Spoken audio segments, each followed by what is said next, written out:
100 शब्द प्रति minute dictation start करते हैं 5 सेकंड बाद।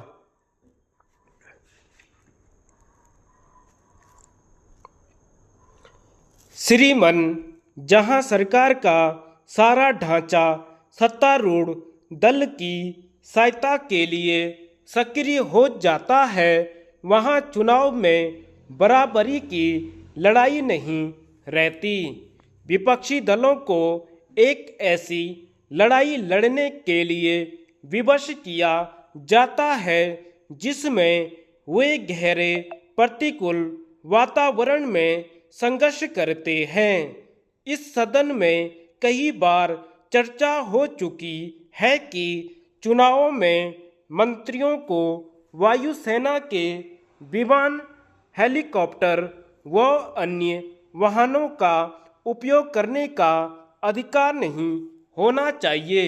जो संयुक्त पर्व समिति बनी थी, चुनाव कानून में संशोधन करने के लिए उसने भी इस प्रश्न पर विचार किया, लेकिन बहुमत की रिपोर्ट यह है कि सरकारी साधनों का दुरुपयोग राजनीतिक दलों में मतैक्य से रोका जा सकता है।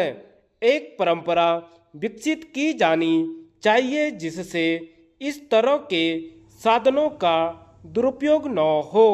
सत्तारूढ़ दल कानून के द्वारा इस भ्रष्ट आचरण को रोकने के लिए तैयार नहीं है। चुनावों के दिनों में प्रधानमंत्री दौरा करे, इसमें किसी को आपत्ति नहीं हो सकती है, लेकिन प्रधानमंत्री अपना दौरा प्रधानमंत्री के नाते नहीं करती हैं, पार्टी की नेत्री के नाते दौरा करती हैं। फिर कोई कारण नहीं है कि उन्हें वायुसेना के विमान उपलब्ध किए जाएं। 4-4 हेलीकॉप्टरों की कतार उनके साथ उड़े, पीडब्ल्यूडी मंचों की व्यवस्था करे और बैठने की व्यवस्था पुलिस के जिम्मे हो। अन्य दलों को यह सुविधाएं उपलब्ध नहीं होती, इससे अन्य दल बड़े घाटे में रहते हैं। इतना ही नहीं, मुख्यमंत्री भी हेलीकॉप्टर में उड़ने लगे हैं। अन्य मंत्री भी हवा में उड़ते नजर आते हैं। कानपुर में उन्नाव, जिसकी दूरी 13 मील है, उसके लिए उत्तर प्रदेश के मुख्यमंत्री हेलीकॉप्टर का प्रयोग करते थे। वहां पर उनको सुनने के लिए अधिक भीड़ भले ही न आए, हेलीकॉप्टर को देखने के लिए जनता जरूर जमा हो जाती है। मेरा निवेदन है कि इस तरह के साधनों का दुरुपयोग जनता में एक आक्रोश की भावना पैदा कर रहा है, प्रतिपक्ष में असहायता का भाव जगा रहा है।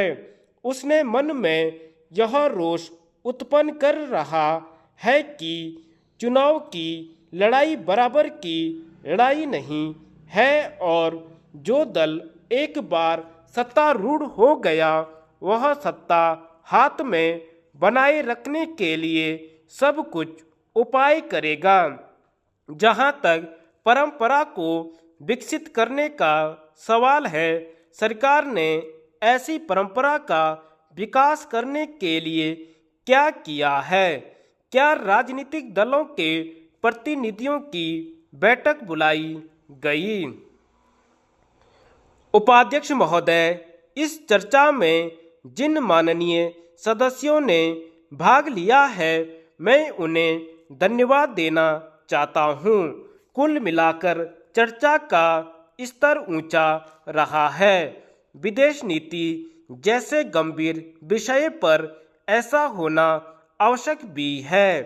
कुछ माननीय सदस्यों ने मुझे बधाई दी है, कुछ ने आलोचना भी की है।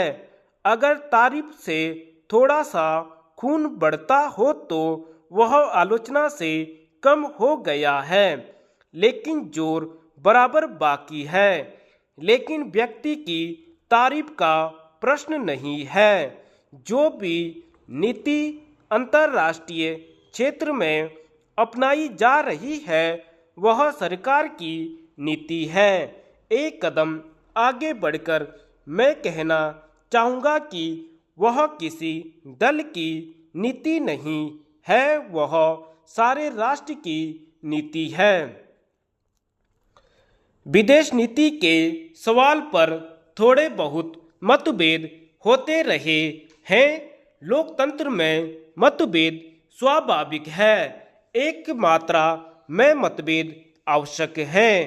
मुंडे मुंडे मत भिन्न, लेकिन जहाँ तक संसार के शक्ति गुटों से अलग रहकर अंतर्राष्ट्रीय गुण तथा दोषों के आधार पर अलग रहने का सवाल है, यह नीति हमारे स्वतंत्रता संग्राम के आदर्शों से अनुप्राणित है। सचमुच में यह नीति अंतर्राष्ट्रीय क्षेत्र में हमारी घरेलू आज़ादी का विस्तार है। मैंने लोकसभा में पंडित जवाहरलाल नेहरू को इस नीति का शिल्पकार कहा था, लेकिन मैंने यह भी कहा था कि अगर पंडित जी की जगह कोई और व्यक्ति प्रधानमंत्री होता, मान लीजिए सरदार पटेल हमारे प्रधानमंत्री होते और कांग्रेस की जगह और कोई पार्टी सत्ता में आती, तो स्वतंत्रता की प्राप्ति के बाद स्वतंत्र विदेश नीति पर चलने के अलावा कोई विदेश नीति नहीं अपना सकती थी। उपसभापति जी, क्या विदेशी चंगुल से छूटने के बाद हम किसी महान शक्ति के चरणों के दास बन जाते? क्या अपने घर में आज़ाद होने के बाद हम अपनी आज़ादी दुनिया के किसी बाजार में नीलाम पर चढ़ा देते? भारत जैसा स्वाभिमानी प्राचीन और महान राष्ट्र ऐसी भूल नहीं कर सकता था। इसलिए यह हमारी राष्ट्रीय गरिमा के अनुकूल था और हमारे राष्ट्रीय हितों के लिए भी तकाजा था कि हम शक्ति गुटों से अलग विदेश नीति पर चलें। इसी सिद्धांत पर हमारी विदेश नीति का निर्माण किया गया है। धन्यवाद।